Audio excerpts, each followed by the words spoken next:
ਜਾਤੀ ਉਮਰੇ ਕਾਫੀ ਵਾਰੀ ਜਾਂਦੇ ਰੋਂਦੇ ਰਹਿੰਦੇ ਆ ਜੀ। कैसा पिंड है जाती उमरा? ਬਹੁਤ ਜਦੋਂ ਇਹ ਨਵਾਜ਼ ਸ਼ਰੀਫ ਜੀ ਗਏ ਸੀ ਨਾ हाँ जी। ਵੀ ਆਪਣੇ ਉਦੋਂ ਪਿੰਡ ਦੇਖਣ ਇਹ ਬਾਦਲ ਸਾਹਿਬ ਦੀ ਸਰਕਾਰ ਵੇਲੇ ਤੇ ਇਹਨਾਂ ਨੇ ਜਾ ਕੇ ਪਿੰਡ ਦਾ ਬਹੁਤ ਜ਼ਿਆਦਾ ਵਿਕਾਸ ਕਰਾਇਆ। ਜਿਹੜੀਆਂ ਪੱਕੀਆਂ ਛੋਟੀਆਂ ਸੜਕਾਂ ਸੀ ਸਭ ਇਹਨਾਂ ਨੇ ਨਵਾਜ਼ ਸ਼ਰੀਫ ਦੇ ਕਹਿਣ ਦੇ ਉੱਤੇ ਸਭ ਉਹਨਾਂ ਨੇ ਪੱਕੀਆਂ ਕਰਵਾਤੀਆਂ। अच्छा ਇੱਕ ਉਸ ਨੂੰ ਪਿੰਡ ਨੂੰ ਨਮੂਨੇ ਦਾ ਪਿੰਡ ਬਣਾ ਕੇ ਤੇ ਪੰਜਾਬ 'ਚ ਵਿਖਾਲ ਦਿੱਤਾ ਸੀ।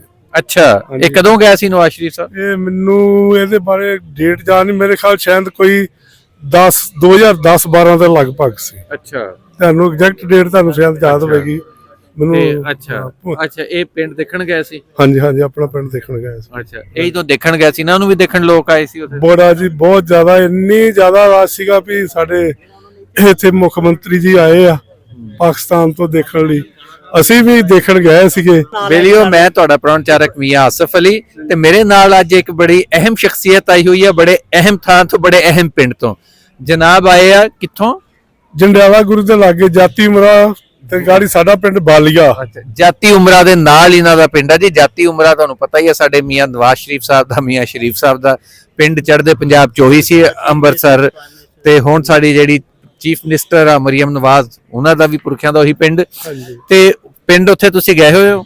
ਹਾਂਜੀ ਜਾਤੀ ਉਮਰੇ ਕਾਫੀ ਵਾਰੀ ਜਾਂਦੇ ਰੋਂਦੇ ਰਹਿੰਦੇ ਆ ਜੀ। ਕਿਹਦਾ ਪਿੰਡ ਹੈ ਜਾਤੀ ਉਮਰਾ? ਬਹੁਤ ਜਦੋਂ ਇਹ ਨਵਾਜ਼ ਸ਼ਰੀਫ ਜੀ ਗਏ ਸੀ ਨਾ ਹਾਂਜੀ ਵੀ ਆਪਣੇ ਉਦੋਂ ਪਿੰਡ ਦੇਖਣ ਇਹ ਬਾਦਲ ਸਾਹਿਬ ਦੀ ਸਰਕਾਰ ਵੇਲੇ ਤੇ ਇਹਨਾਂ ਨੇ ਜਾ ਕੇ ਪਿੰਡ ਦਾ ਬਹੁਤ ਜ਼ਿਆਦਾ ਵਿਕਾਸ ਕਰਾਇਆ। ਜਿਹੜੀਆਂ ਪੱਕੀਆਂ ਛੋਟੀਆਂ ਸੜਕਾਂ ਸੀ ਸਭ ਇਹਨਾਂ ਨੇ ਨਵਾਜ਼ ਸ਼ਰੀਫ ਦੇ ਕਹਿਣ ਦੇ ਉੱਤੇ ਸਭ ਉਹਨਾਂ ਨੇ ਪੱਕੀਆਂ ਕਰਵਾਤੀਆਂ। ਇੱਕ ਉਸ ਨੂੰ ਪਿੰਡ ਨੂੰ ਨਮੂਨੇ ਦਾ ਪਿੰਡ ਬਣਾ ਕੇ ਤੇ ਪੰਜਾਬ 'ਚ ਵਿਖਾਲ ਦਿੱਤਾ ਸੀ। ਅੱਛਾ ਇਹ ਕਦੋਂ ਗਿਆ ਸੀ ਨਵਾਜ਼ ਸ਼ਰੀਫ ਸਾਹਿਬ? ਇਹ ਮੈਨੂੰ ਇਹਦੇ ਬਾਰੇ ਡੇਟ ਜਾਣ ਨਹੀਂ, ਮੇਰੇ ਖਿਆਲ ਸ਼ਾਇਦ ਕੋਈ 2010-12 ਦੇ ਲਗਭਗ ਸੀ। ਅੱਛਾ ਤੁਹਾਨੂੰ ਐਗਜ਼ੈਕਟ ਡੇਟ ਤੁਹਾਨੂੰ ਸ਼ਾਇਦ ਯਾਦ ਹੋਵੇਗੀ ਮੈਨੂੰ। ਅੱਛਾ ਅੱਛਾ ਇਹ ਪਿੰਡ ਦੇਖਣ ਗਏ ਸੀ? ਹਾਂਜੀ ਹਾਂਜੀ ਆਪਣਾ ਪਿੰਡ ਦੇਖਣ ਗਏ ਸੀ। ਅੱਛਾ ਇਹੀ ਤੋਂ ਦੇਖਣ ਗਏ ਸੀ ਨਾ, ਉਹਨੂੰ ਵੀ ਦੇਖਣ ਲੋਕ ਆਏ ਸੀ ਉੱਥੇ? ਬੜਾ ਜੀ ਬਹੁਤ ਜ਼ਿਆਦਾ, ਇੰਨੀ ਜ਼ਿਆਦਾ ਰਾਸ਼ ਸੀਗਾ ਵੀ ਸਾਡੇ ਇੱਥੇ ਮੁੱਖ ਮੰਤਰੀ ਜੀ ਆਏ ਆ ਪਾਕਿਸਤਾਨ ਤੋਂ ਦੇਖਣ ਲਈ, ਅਸੀਂ ਵੀ ਦੇਖਣ ਗਏ ਸੀਗੇ।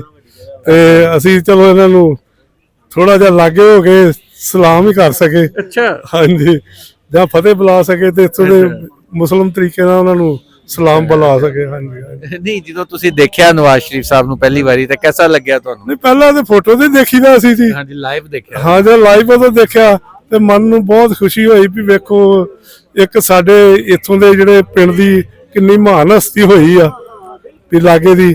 ਇਹ ਸਾਡੇ ਪੰਜਾਬ ਦੀ ਉਸ ਪੰਜਾਬ ਦਾ ਜਿਹੜੇ ਕਿ ਉਹ ਮੁੱਖ ਮੰਤਰੀ ਬਣੇ ਆ। ਹਾਂਜੀ ਤੇ ਹੁਣ ਤੇ ਚਲੋ ਹੁਣ ਤਾਂ ਉਹਨਾਂ ਦੀ ਗਾੜੀ ਹੁਣ ਪ੍ਰਧਾਨ ਮੰਤਰੀ ਦੀ ਵਾਰੀ ਆ ਗਈ। ਹਾਂਜੀ ਹਾਂਜੀ ਚਲੋ ਗਾੜੀ ਉਹਨਾਂ ਦੇ ਬ੍ਰਦਰ ਦੀ। ਹਾਂਜੀ ਹਾਂਜੀ ਹਾਂ ਗਾ ਧੀ ਵੀ ਉਹਨਾਂ ਦੀ, ਹਾਂ ਧੀ ਵੀ ਹੁਣ ਬਣ ਗਈ। ਹਾਂਜੀ ਹਾਂਜੀ ਹਾਂਜੀ ਬੜੀ ਖੁਸ਼ੀ ਹੋਈ ਸਾਨੂੰ। ਅੱਛਾ ਵੈਸੇ ਬੜੀ ਗੱਲ ਆ ਜੀ ਕਿ ਇਹਨਾਂ ਲਈ ਵੀ ਬੜੇ ਫਖਰ ਦੀ ਗੱਲ ਸੀ ਔਰ ਇਹ ਉੱਥੇ ਦੱਸਦੇ ਹੁੰਦੇ ਆ ਸਾਰਿਆਂ ਨੂੰ ਕਿ ਜੀ ਸਾਡੇ ਦੇਖੋ ਪਿੰਡ ਦਾ ਬੰਦਾ ਜਿਹੜਾ ਪਾਕਿਸਤਾਨ ਦਾ ਪ੍ਰਾਈਮ ਮਿਨਿਸਟਰ ਵੀ ਬਣਿਆ, ਬਲਕਿ 2 ਪ੍ਰਾਈਮ ਮਿਨਿਸਟਰ ਬਣ ਗਏ ਤੇ ਇੱਕ ਚੀਫ ਮਿਨਿਸਟਰ ਵੀ ਬਣ ਗਈ ਕੁੜੀ। ਚੀਫ ਮਿਨਿਸਟਰ ਵੀ ਬਣ ਕੇ ਹਾਂਜੀ ਹਾਂਜੀ ਬੜਾ ਖੁਸ਼ੀ ਮਹਿਸੂਸ ਹੁੰਦੀ ਆ ਅੱਛਾ ਕਿ ਉਹ ਸਾਡੇ ਇਸੇ ਇਲਾਕੇ ਦੇ ਜੰਮਪਲ ਸੀਗੇ। ਜਿਸ ਤਰ੍ਹਾਂ ਹੁਣ ਸਾਨੂੰ ਇੱਥੇ ਆਣ ਕੇ ਖੁਸ਼ੀ ਹੁੰਦੀ ਆ ਵੀ ਅਸੀਂ ਸਾਡੇ ਪਿਤਾ ਪੁਰਖੀ ਜਿਹੜੇ ਇੱਥੇ ਲੈਲਪੁਰ ਦੇ ਜੰਮਪਲ ਸੀਗੇ। ਅੱਛਾ ਤੇ ਕੋਈ ਉਹ ਸਾਨੂੰ ਦੱਸਦੇ ਹੁੰਦੇ ਵੀ ਜੰਡੀਆ ਵਾਲਾ ਸਟੇਸ਼ਨ ਸੀਗਾ ਰੇਲਵੇ ਸਟੇਸ਼ਨ। ਅੱਛਾ ਉਹਦੇ ਲਾਗੇ ਪਿੰਡ ਸੀਗਾ ਦੱਸਦੇ ਵੀ। ਲੈਲਪੁਰ ਚ? ਹਾਂ ਲੈਲਪੁਰ ਚ। ਕਿਹੜਾ ਪਿੰਡ, ਕਿਹੜਾ ਸਟੇਸ਼ਨ? ਉਹਨਾਂ ਬਜ਼ੁਰਗਾਂ ਨੂੰ ਪਰਸੋਂ ਚੌਥ ਮੈਂ ਆਣ ਕੇ ਪੁੱਛਿਆ ਸੀਗਾ, ਸਾਡੇ ਅੰਕਲ ਜੀ ਸੀਗੇ। ਠੀਕ ਹੈ। ਉਹ ਜੰਡੀ ਵਾਲਾ ਉਹਨਾਂ ਕੋਲ ਨਾ ਬੋਲਿਆ ਨਹੀਂ ਸੀ ਜਾਂਦਾ ਉਹਨਾਂ ਦੀ ਮਤਲਬ, ਕਿਉਂਕਿ ਬਹੁਤ ਬਜ਼ੁਰਗ ਸੀ। ਰੱਬੀ ਕੁਦਰਤੀ ਇਹ ਗੱਲ ਹੋ ਗਈ ਵੀ ਅਸੀਂ ਹੁਣ ਇੱਥੇ ਆਏ ਆ, ਜਿਹਨਾਂ ਨੂੰ ਪੁੱਛ ਕੇ ਤੁਰੇ ਉਹਨਾਂ ਦੀ ਅੱਜ ਡੈਥ ਹੋ ਗਈ ਉੱਥੇ। ਓਏ ਹਾਂਜੀ ਅੱਛਾ ਜੀ ਜਿਹੜੇ ਬਜ਼ੁਰਗਾਂ ਨੇ ਦੇਖੋ ਜੀ ਇਹਨਾਂ ਨੂੰ ਕਹਿ ਕੇ ਭੇਜਿਆ ਕਿ ਮੇਰਾ ਪਿੰਡ ਲਾਜ਼ਮੀ ਦੇਖਣਾ ਤੁਸੀਂ ਜਾ ਕੇ, ਤੇ ਉਹ ਅੱਜ ਆਪ ਦੁਨੀਆ ਤੋਂ ਚਲਾਣਾ ਕਰ ਗਏ। ਉਹ ਚੱਲ ਗਿਆ ਸਿਆ।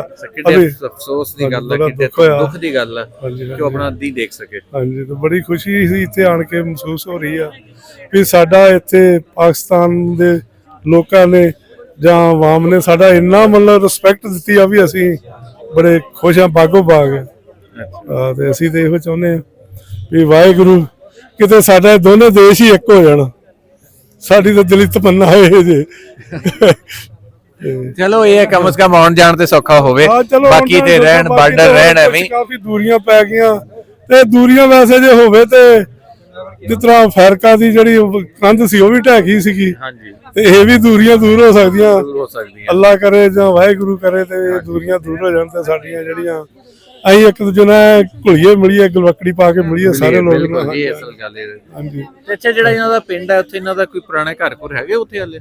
ਹਾਂਜੀ ਹੈਗੇ ਅੱਛਾ ਨਹੀਂ, ਜਾਤੀ ਉਮਰਾ ਦੇ ਵਿੱਚ ਹੁਣ ਮੀਆਂ ਸਾਹਿਬਾਨ ਦੇ ਘਰ ਪੁਰਾਣੇ? ਹਾਂ ਉਹ ਹੈਗੇ ਸੀ, ਉਹ ਕਿਸੇ ਹੋਰ ਜੱਟ ਜ਼ਿਮੀਂਦਾਰ ਨੂੰ ਮੁੜ ਕੇ ਉੱਥੇ ਉਹਨਾਂ ਨੇ ਅਲਾਟ ਹੋ ਗਏ ਆ ਤੇ ਆਪਣੀ ਜਦੋਂ ਹਵੇਲੀ ਵੇਖ ਕੇ ਆਏ ਸੀਗੇ। ਅੱਛਾ ਹਾਂਜੀ ਹਵੇਲੀ ਨਵਾਜ਼ ਸ਼ਰੀਫ ਜੀ ਵੇਖ। ਅੱਛਾ ਅੱਛਾ, ਕਿੱਡੇ ਕ ਇਹਨਾਂ ਦੀ ਉਹ ਜਿਹੜੀ ਹਵੇਲੀ ਆ ਉੱਥੇ ਘਰ ਕਿੱਡੇ ਕ? ਇਹ ਤਕਰੀਬਨ ਲਗਭਗ ਜੀ ਇਧਰ ਨੇ ਇੰਡੀਆ ਦੇ ਲੈਵਲ ਦੇ ਮਿੰਟੀ ਦੇ ਹਿਸਾਬ ਨਾਲ 2 ਕਨਾਲ ਤੋਂ 3 ਕਨਾਲ ਦੇ ਵਿੱਚ ਇਹਨਾਂ ਦੀ ਜਗ੍ਹਾ ਹਵੇਲੀ ਦਾ। ਹਾਂਜੀ ਬਹੁਤ ਵੱਡਾ ਘਰ ਸੀ। ਯਾਨੀ ਆ ਦੇਖੋ ਤੁਸੀਂ 3 ਕਨਾਲ ਚ ਹਵੇਲੀ ਉਸ ਟਾਈਮ। ਅੱਛਾ 2 ਕਨਾਲ ਤੋਂ ਉੱਤੇ, ਹਾਂਜੀ ਯਾਨੀ ਲਗਭਗ 2 ਤੋਂ 3 ਕਨਾਲ ਦੀ ਹਵੇਲੀ ਕੋਈ ਛੋਟੀ ਗੱਲ ਨਹੀਂ ਹੁੰਦੀ। ਸਾਡੇ ਇੱਥੇ ਕਈ ਵਾਰੀ ਲੋਕ ਉੱਠਦੇ ਐਵੇਂ ਜੀ, ਉਹ ਤੇ ਇਹ ਸੀ ਉਹਨਾਂ ਦੇ ਕੋਲ ਤੇ ਕੋਈ ਸ਼ੈ ਨਹੀਂ ਸੀ। ਯਾਨੀ ਪਾਰਟੀਸ਼ਨ ਤੋਂ ਪਹਿਲੇ ਉਸ ਦੌਰ 'ਚ ਜਦੋਂ ਘਰ ਵੀ ਨਿੱਕੇ ਨਿੱਕੇ ਹੁੰਦੇ ਸੀਗੇ ਲੋਕਾਂ ਦੇ ਕੋਲ, ਉਦੋਂ 2-3 ਕਨਾਲ ਦੀ ਹਵੇਲੀ ਹੋਣਾ। ਲਾਹੌਰ 'ਚ ਆਪਾਂ ਦੇਖਦੇ ਹਾਂ ਨਾ ਅੰਦਰ ਬਣੀਆਂ ਹੋਈਆਂ ਘਰ ਜਿਹੜੀਆਂ ਹਵੇਲੀਆਂ ਟੋਡਰਮਲ ਹੁਣਾਂ ਦੀ ਤੇ ਦੂਜਿਆਂ ਦੀਆਂ, ਸਾਰਿਆਂ ਤੋਂ ਨਿੱਕੀਆਂ ਨਿੱਕੀਆਂ ਹਵੇਲੀਆਂ ਵਾ ਐਵੇਂ 5-5 ਮਰਲੇ ਦੀਆਂ। ਤੇ ਅੱਛਾ ਯਾਨੀ ਕਿ ਉਹ ਏਡੀ ਵੱਡੀ ਸੀ, ਪੱਕੀ ਹਵੇਲੀ ਸੀ? ਨਹੀਂ ਉਹ ਕੁਛ ਹਾਂ ਥੋੜੀ ਜਿਹੀ ਪੱਕੀ ਵੀ ਸੀਗੀ, ਬਾਅਦ ਮੁੜ ਕੇ ਜਿਆਦਾ ਪੱਕੀ ਹੋ ਗਈ ਇਹਨਾਂ ਨੇ। ਬਾਅਦ ਚ ਜਦੋਂ ਗਏ ਨਾ ਉਦੋਂ ਫਿਰ ਉਹਨੂੰ ਸਾਰਾ ਰੂਪ ਰੇਖਾ ਹੋਰ ਜਿਆਦਾ ਪੱਕੀ ਕਰ ਦਿੱਤੀ। ਅੱਛਾ ਅੱਛਾ, ਹੁਣ ਉੱਥੇ ਜਿਹੜਾ ਰਹਿੰਦਾ ਉਹ ਕਿ ਸਰਦਾਰ ਆ? ਉਹ ਸਰਦਾਰ ਰਹਿੰਦੇ ਲੋਕ। ਅੱਛਾ। ਹਾਂਜੀ ਹਾਂਜੀ। ਉਹ ਕਿਹੜੇ ਸਰਦਾਰ ਆ? ਹੁਣ ਉਹਨਾਂ ਦਾ ਨਾਂ ਨਹੀਂ ਮੈਨੂੰ ਇਸ ਵੇਲੇ ਪੂਰਾ ਯਾਦ ਵੀ ਉਹਨਾਂ ਦਾ ਨਾਂ ਹੁਣ। ਹਾਂਜੀ ਹਾਂਜੀ ਠੀਕ ਹੈ। ਤੇ ਅੱਛਾ ਉਹ ਹੁਣ ਉੱਥੇ ਰਹਿੰਦੇ ਆ? ਹਾਂਜੀ ਹਾਂਜੀ। ਤੇ ਉਹ ਲੋਕੀ ਦੇਖਦੇ ਆ ਕਿ ਨਵਾਜ਼ ਸ਼ਰੀਫ ਵਾਲੀ ਹਾਂ ਹਵੇਲੀ ਆ? ਦੇਖਦੇ ਆ, ਕਈ ਜਾਂਦੇ ਆ। ਹਾਂ ਖੁਸ਼ ਹੁੰਦੇ ਆ। ਨਹੀਂ ਇਹਦੇ ਕੋਈ ਸ਼ੱਕ ਨਹੀਂ। ਦੇਖੋ ਜੀ ਕਿ ਪਾਕਿਸਤਾਨ ਦਾ ਇੱਕ ਹੁਕਮਰਾਨ ਖਾਨਦਾਨ ਕਿ ਜਿਹਦੇ ਵਿੱਚ 2 ਜਣੇ, ਹੁਣ 2 ਭਰਾ ਵਜ਼ੀਰ ਆਜ਼ਮ ਬਣ ਗਏ ਤੇ ਉਹ ਬਣੇ ਵੀ 2-2 ਵਾਰੀ। ਫਿਰ ਜਿਹੜੀ ਬੇਟੀ ਉਹਨਾਂ ਦੀ ਉਹ ਵੀ ਬਣ ਗਈ ਵਜ਼ੀਰ ਆਲਾ। ਤੇ ਬਹਰਹਾਲ ਗੱਲ ਤੇ ਅਹਿਮ ਹੈ। ਬਹਾਲ ਜੀ ਬੜਾ ਚੰਗਾ ਲੱਗਾ ਤੁਹਾਡੇ ਨਾਲ ਗੱਲ ਕਰਕੇ, ਔਰ ਖਾਸ ਕਰ ਤੁਸੀਂ ਕਿਉਂਕਿ ਸਾਡੀ ਹੁਕਮਰਾਨਾਂ ਦੇ ਸ਼ਹਿਰ ਦੇ ਹੋ, ਬਲਕਿ ਹੁਕਮਰਾਨਾਂ ਦੇ ਪਿੰਡ ਦੇ ਹੋ। ਲਾਗੂ ਪਿੰਡ ਤੋਂ